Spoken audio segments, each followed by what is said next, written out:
Tantor Audio, a division of Recorded Books, presents Mr. Wilson's War, From the Assassination of McKinley to the Defeat of the League of Nations, by John Dos Passos, narrated by David Drummond. Part 1. The Search for Peace. Behold a republic, increasing in population, in wealth, in strength, and in influence, solving the problems of civilization and hastening the coming of a universal brotherhood. A republic which makes thrones and dissolves aristocracies by its silent example and gives light to those who sit in darkness. Behold a republic gradually but surely becoming the supreme moral factor in disputes. William Jennings Bryan, at Canton, Ohio, October 16, 1900. Chapter 1. T.R. and the Youth of the Century. One hot, dusty afternoon in the first week of September 1901, President William McKinley, accompanied by Mrs. McKinley and his two nieces, arrived for his official visit to the Pan American Exposition in Buffalo. Amid the screeching of whistles and the jangling of chimes and the booming of a 21-gun salute, the President and Mrs. McKinley were driven slowly around the grounds in a carriage drawn by four well-matched bays. The next day had been designated President's Day. Mr. McKinley delivered an address from a platform decorated with the mast flags of all the American republics to a crowd which the newspapers described as packed to suffocation on the esplanade. Mr. McKinley was a fine figure of a man, with a high, broad brow and a Roman nose, flanked by searching gray eyes. Under the black neckcloth, an ample piqué vest gleamed white between the folds of the long Prince Albert coat. As he stood looking down into the enthusiastic faces, with the cheers and hand-clapping resounding in his ears, he couldn't help a feeling of confidence in his country's destiny and his own, which amounted perhaps to complacency. With the help of his friend Mark Hanna and the full dinner pail, he had won re-election over William Jennings Bryan, nominee of Populists and Free Silver Democrats, by a plurality of over 1 million votes. A new century was opening. The Spanish-American War was won. Expanding westward to include Hawaii and the Philippines, and southward to dominate Cuba and Puerto Rico, the United States had taken her place among the great powers in the world. After 4 years and a half of his administration, the nation rejoiced in unexampled prosperity. "This portion of the earth," said Mr. McKinley, and struck a responsive chord in the listening crowd, "has no cause for humiliation for the part it has played in the march of civilization. It has not accomplished everything, far from it. It has simply done its best, and without vanity or boastfulness. And recognizing the valid achievements of others, it invites the friendly rivalry of all the powers in the peaceful pursuits of trade and commerce, and will cooperate with all in advancing the highest and best interests of humanity." He spoke of the effect of railroads and swift steamships and of the Atlantic cables in knitting the world together. "Isolation is no longer possible or desirable. The same important news is read, though in different languages, in all Christendom." He called for an increase in the merchant marine to spread the fruits of American prosperity, which he found so great as to be almost appalling, to less favored lands, and for increased intercourse with the Latin American peoples to whom this exposition was dedicated. He demanded the immediate construction of an Isthmian canal to join the Atlantic and Pacific Oceans, and the laying of a cable out into the far Pacific. He spoke with enthusiasm of the development of arbitration treaties between nation and nation, which hopeful men were looking for to eliminate forever the causes of war. "God and man have linked the nations together. No nation can longer be indifferent to any other. And as we are brought more and more in touch with each other, the less occasion there is for misunderstandings, and the stronger the disposition, when we have differences, to adjust them in the court of arbitration, which is the noblest forum for international disputes."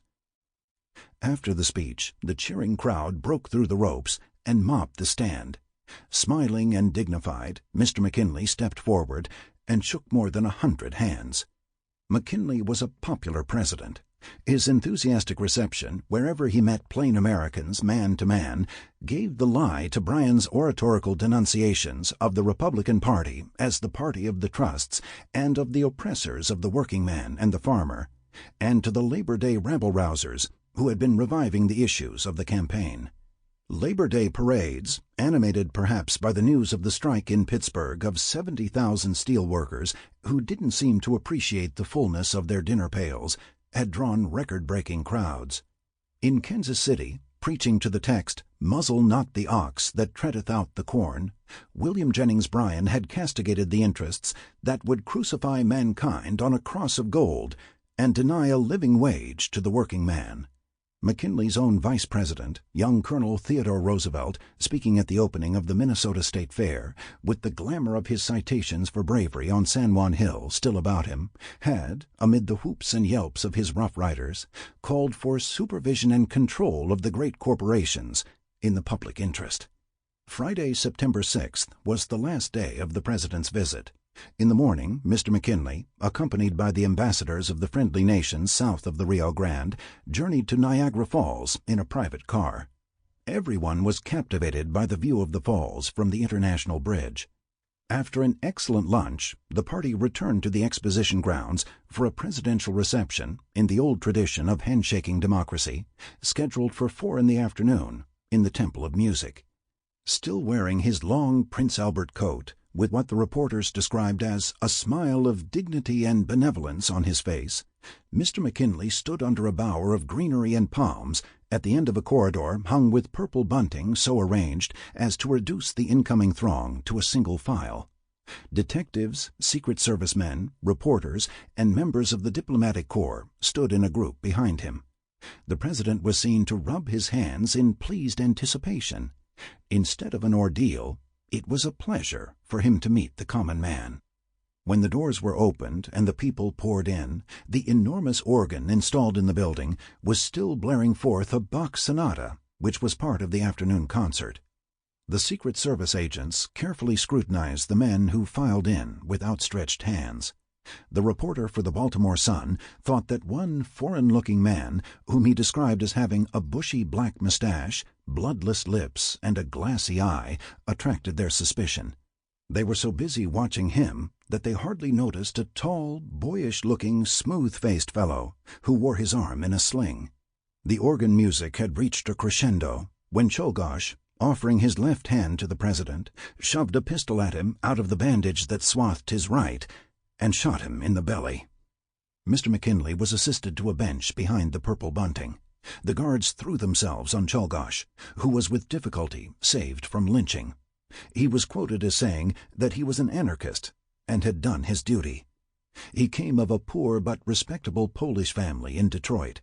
His head was said to have been turned by the theories of a young Russian Jewess named Emma Goldman, who was inciting working people in Chicago to bring about the triumph of right and justice through anarchy. The president was taken to a hospital and then to the home of friends, where he was reported to be resting easily. The Chicago police arrested Emma Goldman, but the judge turned her loose for lack of evidence. Editorials demanded the deportation of foreign anarchists.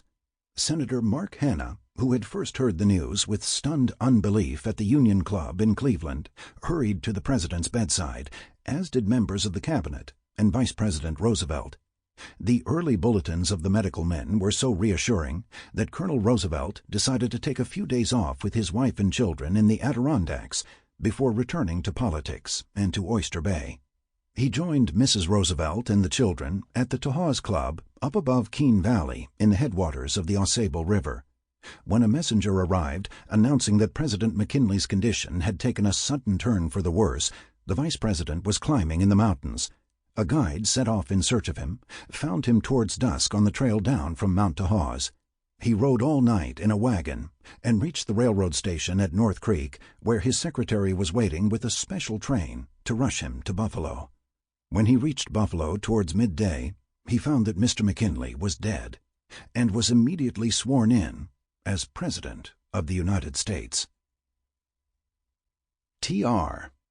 Theodore Roosevelt was the youngest man ever to be president. When he moved into the executive mansion, which he preferred to call the White House, he brought with him the romping, uninhibited family life of Sagamore Hill. Sample complete. Ready to continue?